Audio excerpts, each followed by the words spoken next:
I'm Philip Conrad here with Pat Moran and Noah Kravitz, and this is the Beltway.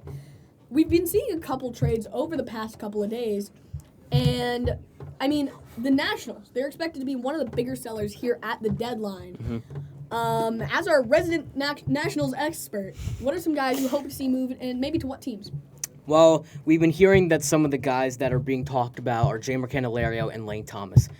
If I were Mike Rizzo, you have to keep Lane Thomas. Here's why. He's a legitimate outfielder who can be on your future competitive team in 2025. He has a couple years left on his deal, I think 2.5. Jeimer Candelario is a 1-year deal who has significantly improved since his year on the Tigers. He had 12 home runs last year, right now hitting 16 with 55 RBIs and an average of 255. So if I'm looking at Jeimer Candelario, I think you can get at least a solid prospect for him. So I could see Jeimer Candelario getting moved. I don't see Lane Thomas getting moved. I do agree with you. But Jeimer, I think that's a must because you can get some solid prospects. Totally. Yeah. Obviously they've fallen off a little bit, the Marlins, but I do see them maybe wanting to contend because Kim Ng always very aggressive at deadlines. I could see, I came up with this about a week ago, and Khalil Watson and Pat Montverde, because both those guys have been playing very well in the minors this season. Pat, what do you think about that? Yeah, Jeimer Candelario to the Marlins would greatly boost that offense. He's hitting really well for the Nationals this year. I think there is some risk in that because obviously this is a resurgent year for Jeimer Candelario after not having some great seasons in Detroit. He was bad. Yeah, he was very, very bad with the Detroit Tigers.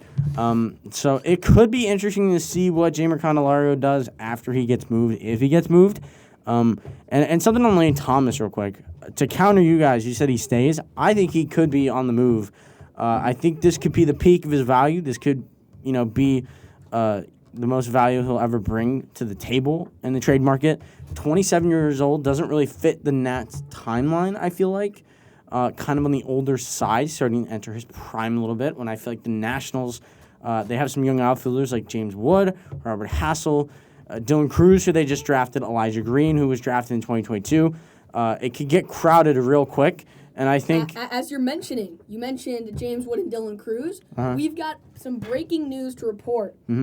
The Washington Nationals are sending James Wood and Dylan Cruz to the Baltimore Orioles in return for Jackson Holliday. Wow. First reactions to this trade. First reaction. I'll start off first. I love James Wood. What, did you say Dylan Cruz is also Dylan Cruz is included in the package. Also included, but you're getting baseball's number one prospect. I hate losing James Wood. I hate losing Dylan Cruz. Already, those two players are already top 10 prospects in baseball right now. But Holliday's number one. You get the number one guy.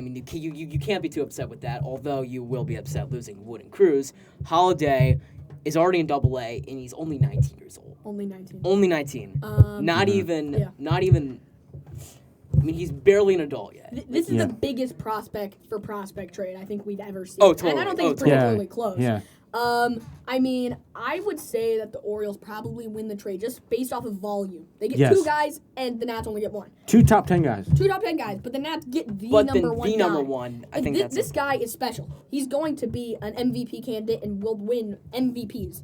You just see the way he's built. You see his passion for the game. You just see the way that he's just beating up on every pitcher that's coming up against him. At Double-A, you see 22, 23-year-olds in Double-A that he's just mashing off of. Pat, what do you think about this?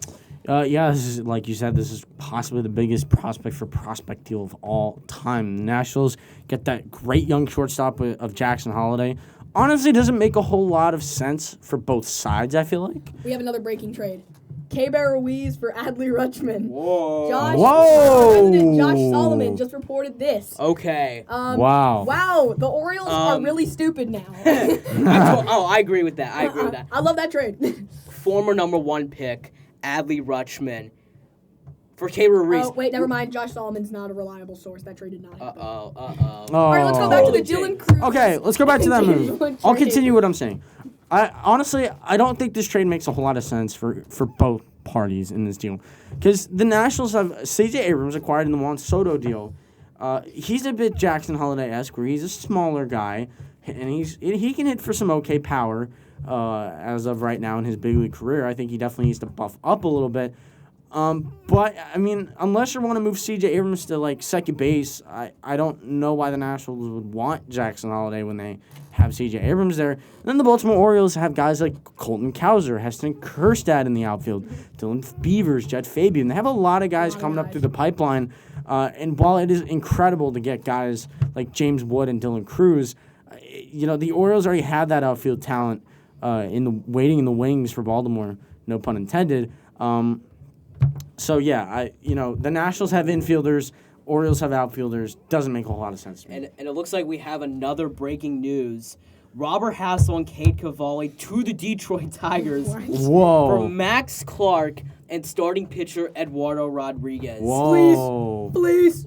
Philip, knee-jerk reactions. What's your reactions? The Nationals, Mike Rizzo is the best general manager in all of baseball because you see Max Clark and Eduardo Rodriguez for Cade Cavalli and Robert Hassel.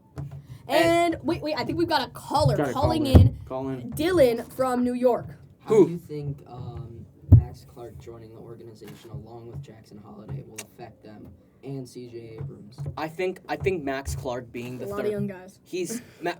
Remember, Max Clark, I think, is 17 years old. He has a lot of time to develop, and if he keeps his development on a good, consistent path, he could turn into a really, really talented baseball player. He reminds me a lot of Bryce Harper. Wait, was that reported by Josh Solomon? That was No, that was reported by reported. Dylan Lewis. All right, good, because We I just don't got the trust call Josh from- Solomon. All right, Okay, good. cool. Just making sure. Cool. Max Clark can turn into a Bryce Harper for me. That's who he reminds me of. I mean, we don't And- have a lot of time left, so I think, sadly, we're going to have to wrap this up. Big Okay. day of Nationals trades. One last point. You say that Max Clark reminds you of Bryce Harper. I think watching Dylan Cruz, that reminds me of Bryce Harper. a right-handed version. Right-handed version Yeah, of Bryce yeah. I Harper. think that's the Orioles bias coming out. I genuinely think that. That's my comp. I also think That's my comp All for right, Dylan Cruz. Thank you for watching the Beltway today. Signing off for me, Patrick Moran, and Noah Kravitz. Thank you.